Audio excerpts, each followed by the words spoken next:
ఇక రెండో అంశం సెప్టెంబరు 1, 2, 3 తేదీల్లో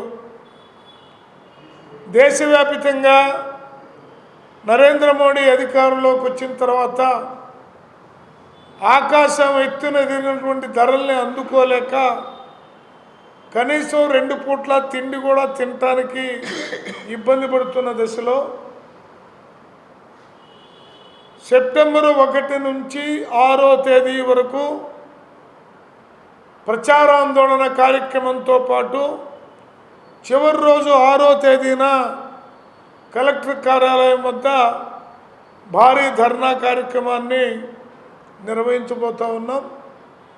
ఇది ప్రజల ఆకలి తీర్చమని ప్రభుత్వాలపైన ఒత్తిడి చేసేటటువంటి ధర్నా.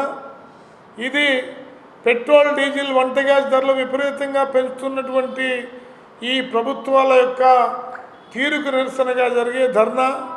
దీన్ని జయప్రదం చేయాల్సిందిగా కోరుతూ ఉన్నాం.